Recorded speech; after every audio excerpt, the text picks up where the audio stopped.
Saya punya Mentimeter. Teman-teman pernah menggunakan Mentimeter?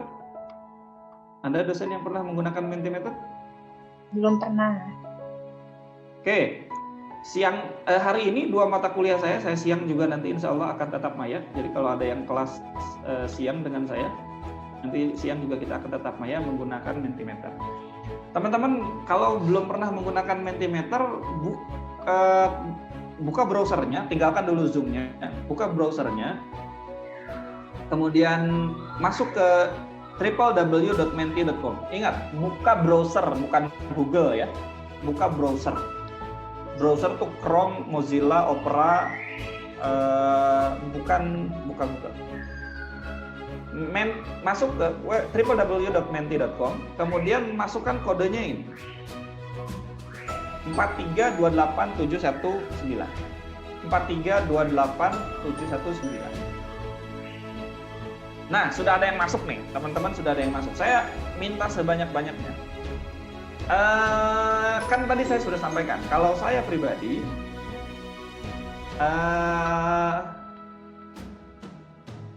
ininya nih yang lost connection. Ini sudah comeback. Sudah banyak yang isi kan. Kalau saya di sosial media saya, ini cenderung banyak menggunakan yang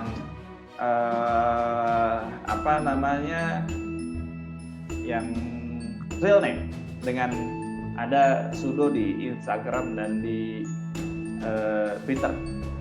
Sedangkan di yang lainnya menggunakan nama asli.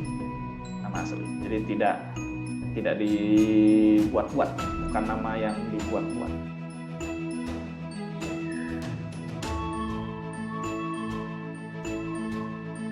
Nah, jadi ini kelihatan nih, teman-teman juga sebetulnya sudah banyak yang menggunakan sosial media sebagai formal karena menggunakan nama asli. Nama asli itu implikasinya banyak. Dulu ketika Facebook awal-awal sangat booming 2007, 2006, 2008 periode itu di periode berikutnya setelah di 2008 itu ada selentingan bahwa kalau menggunakan Facebook jangan menggunakan nama asli. Karena bahkan sampai harus ngupload KTP kan. Harus pakai nama asli, tidak boleh pakai nama samaran, harus pakai nama asli. Makanya bahkan sampai harus upload KTP. Ngeri sekali pokoknya itu. Dulu sih main upload saja, tapi ternyata kan harus kita sadari juga teman-teman bahwa ketika kita akan menyerahkan identitas asli kita dalam dunia online ini memang harus agak selektif, hati-hati.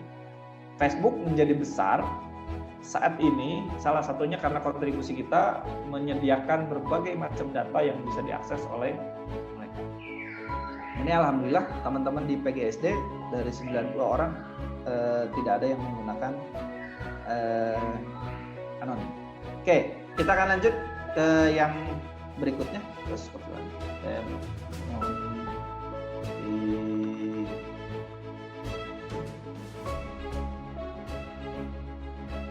Nah, sekarang ada 3 bentuk komunikasi.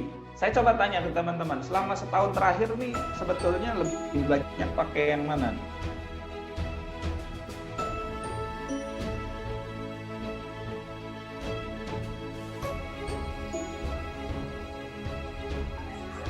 Teman-teman selama setahun terakhir lebih banyak pakai yang mana? Bentuk komunikasi online-nya. Bentuk komunikasinya, karena ini nggak semuanya online.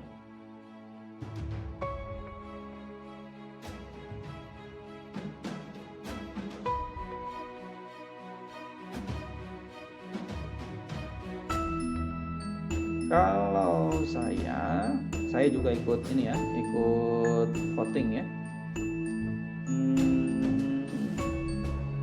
Masih sangat banyak direct, asynchronous, one-to-one, rarely.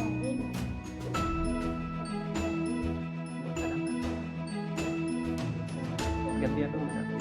Nanti kalau yang satunya rusak biar ada satu lagi. Oke?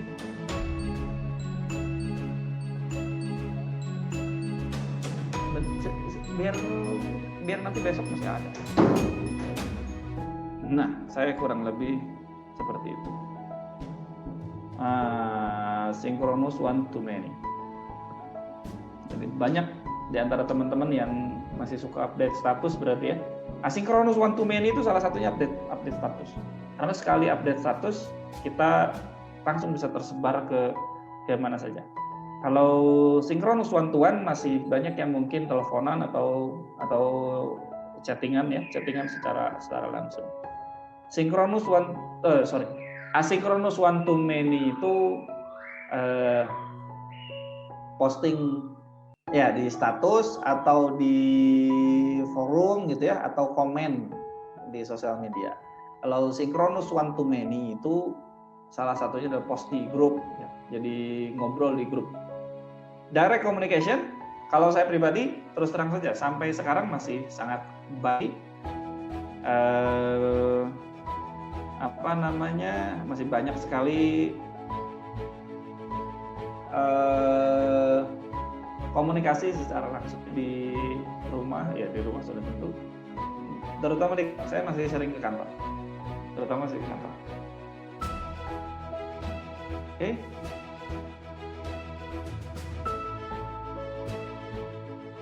Saya coba tambahkan satu slide lagi. Mohon teman-teman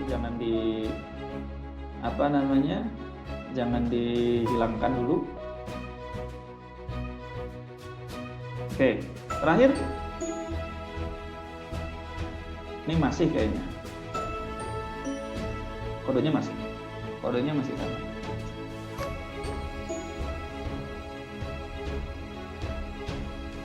Oh, kalau teman-teman udah pada keluar, kayak yang punya saya nih, keluar. Teman-teman kalau ada yang ingin ditanyakan, boleh disampaikan secara langsung. Atau kalau ada yang mau lewat Menti, nanyanya silahkan. Masuk lagi ke masukin kodenya yang ini. Nanti teman-teman bisa nulis. 4328719. Saya terlewat tadi, kurang satu slide.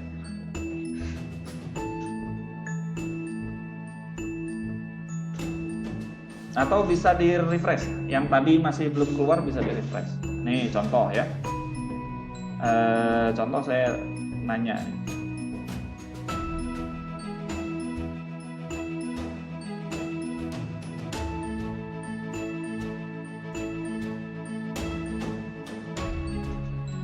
Nih ada satu pertanyaan, apa kabar? Baik, ya itu dari saya. Oke teman-teman, ada yang mau ditanyakan? Mau bertanya secara langsung silahkan. Mau bertanya lewat Menti, mangga. Jadi teman-teman, ini saya juga sampaikan nih ke teman-teman yang hadir. Nanti di resume ada satu kolom baru yaitu pertanyaan tentang topik. Jadi teman-teman, saya minta untuk bertanya apapun. Tapi tidak wajib ya, tidak wajib. Saya bertanya untuk apapun. Nanti mudah-mudahan di akhir pekan saya bisa sampaikan ada beberapa pertanyaan yang saya pilih untuk kemudian saya coba jawab. Polanya mudah-mudahan untuk pekan depan, mudah-mudahan saya hari Jumat atau hari Sabtu. Hari Jumat atau hari Sabtu saya akan berikan ke teman-teman materi yang bisa diakses di Spot dan teman-teman bisa simak dan langsung di resume dan sampaikan pertanyaan. Nanti pertanyaan-pertanyaan yang teman-teman sampaikan melalui resume itu yang akan saya coba jawab. Saya buatkan videonya atau mungkin dibuat podcastnya untuk kemudian dijawab baik oleh saya maupun oleh Pak Asep.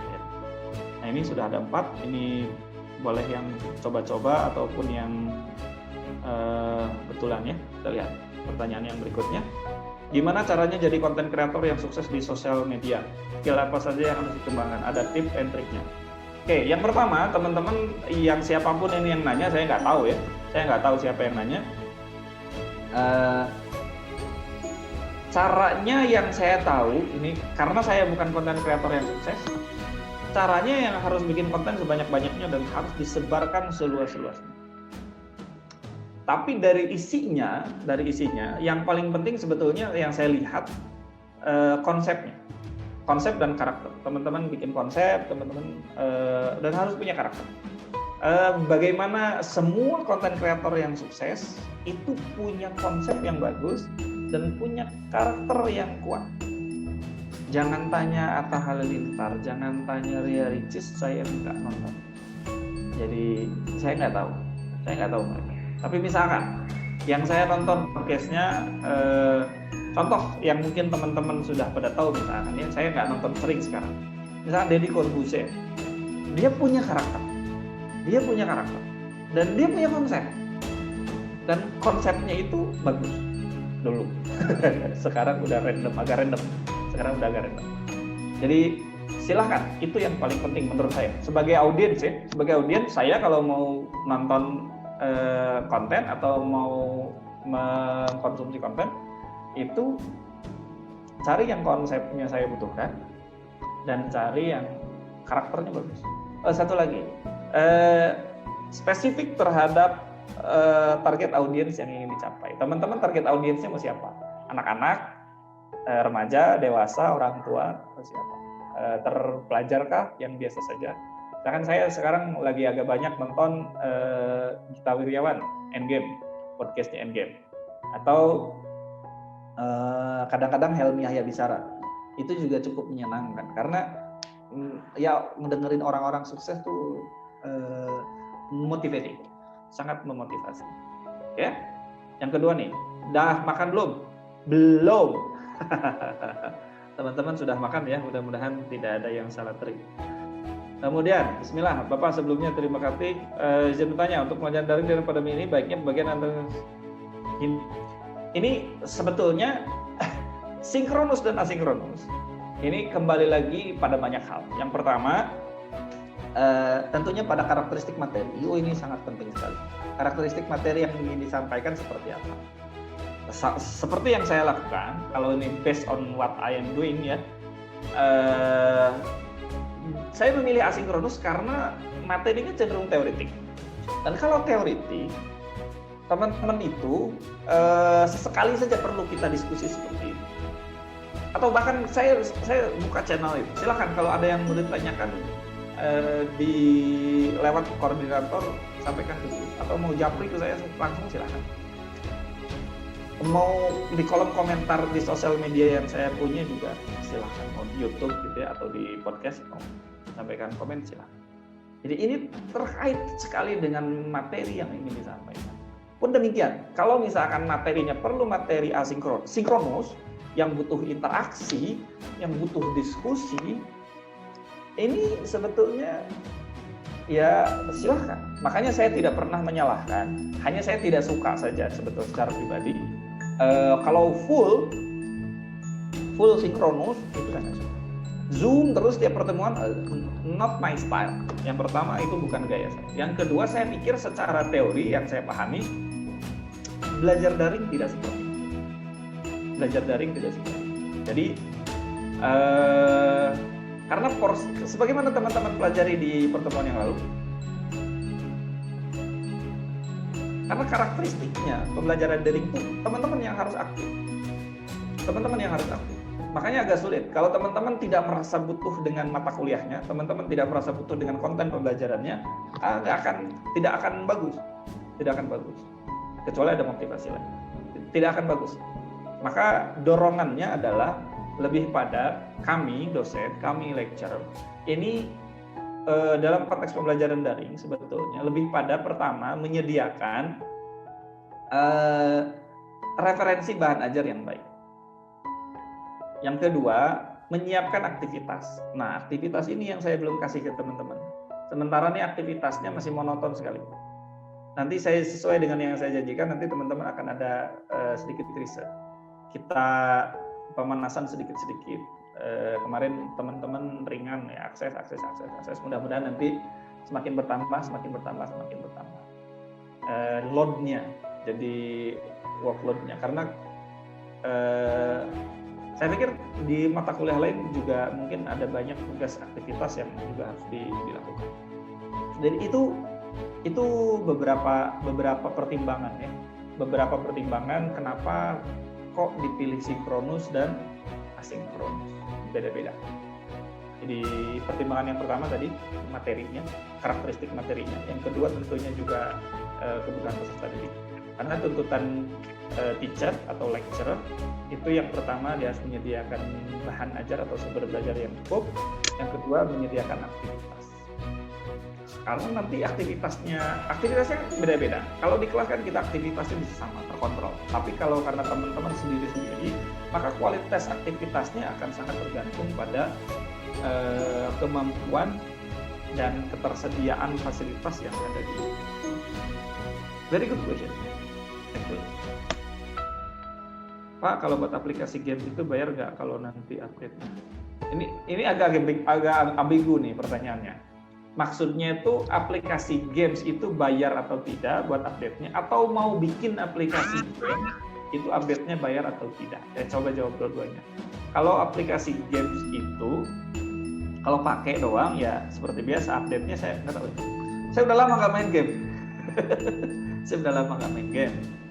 Saya terakhir main game yang paling kompleks terakhir kayaknya Warcraft atau Age of Empires. Udah lama sekali. Mungkin di antara teman-teman masih ada yang pernah dengar Warcraft. Dota sekarang namanya banyaknya Dota. Dulunya Warcraft. Saya nggak main versi versi MOBA-nya nggak main. Jadi saya mainnya versi adventure dulu, Warcraft. Namanya masih Warcraft.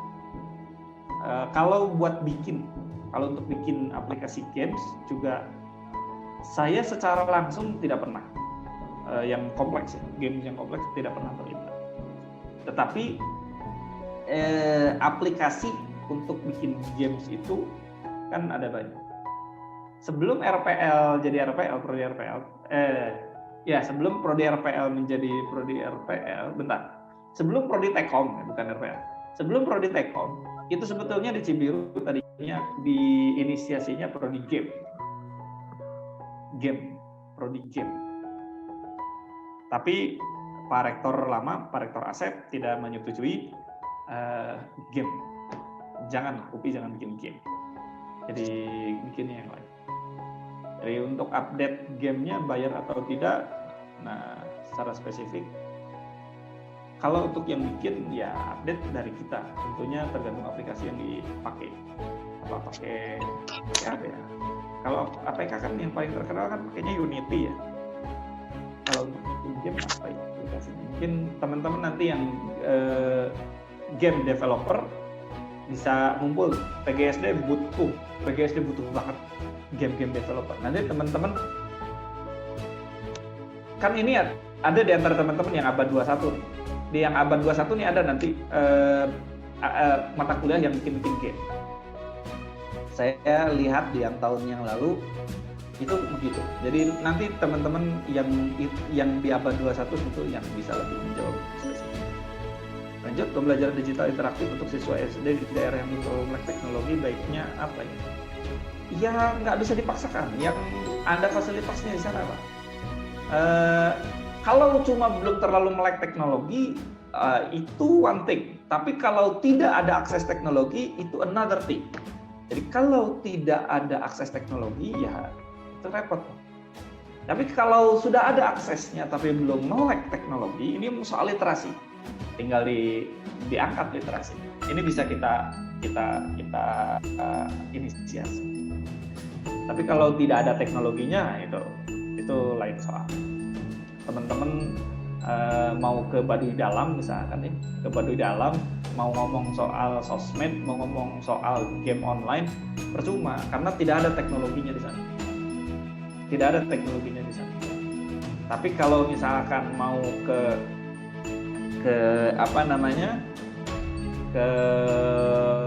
daerah yang sebetulnya agak pinggiran kota, teknologi sudah ada, sinyal 4G sudah masuk, kemudian ngomong teknologi ya roda di sana.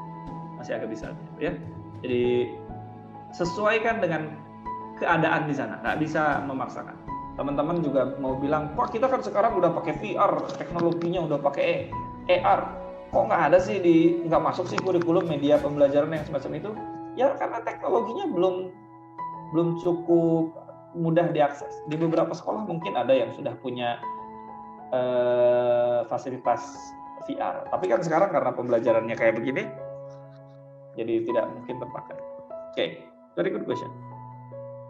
Nah, makan belum? Ini sudah. Menentukan personal branding kita di sosmed. Wah, ini berat. Follow Helmi Ahya aja. Dia banyak bicara tentang personal branding. Saya belum jago soal personal branding. Jadi kalau personal branding ya teman-teman harus itu tadi persoal karakter ya, persoalan karakter. Saya mengakui macam Atta Halilintar, Raffi Ahmad, mereka branding sekali, brandingnya jago dan luar biasa. Bayu Wong yang satu ini ya, menurut saya satu tipe Riarici itu mereka personal brandingnya kuat sekali dan ya seingat saya banyak pakar-pakar personal branding itu. Tapi teman-teman memang salah satu kunci sukses yang pernah saya dengar, yang saya pahami dan saya yakini bahwa teman-teman harus kenal juga dengan diri sendiri. Siapa kita, apa tujuan hidup kita, mau bagaimana, kita punya cita-cita apa, bagaimana cara kita menggapai cita-cita tersebut, dengan siapa kita akan berteman, dengan siapa nanti kita akan berpartner, itu sangat penting sekali. Sangat penting. Oke ya, teman-teman, ini pertanyaan terakhir, last question. Tidak ada lagi pertanyaan yang lain, dan ini mungkin di antara teman-teman ada yang beberapa yang baru menggunakan Menti. Nanti kita akan agak sering menggunakan Menti kalau nge-Zoom gitu ya. Mudah-mudahan atau nge-Meet ada disisipi oleh Menti-Mentian. Saya pikir itu saja teman-teman. Nanti videonya akan saya up di spot, dan bagi teman-teman yang tidak berkesempatan untuk ikut berinteraksi hari ini, untuk bertatap maya langsung, kita akan silakan untuk akses video agak panjang, lumayan sejam kurang lebih. Jadi mohon maaf untuk segala kekurangan. Mudah-mudahan kita semua tetap sehat. Sampai jumpa di lain kesempatan berikutnya. Assalamualaikum warahmatullahi wabarakatuh. Nah teman-teman, mohon izin. Waalaikumsalam warahmatullahi wabarakatuh.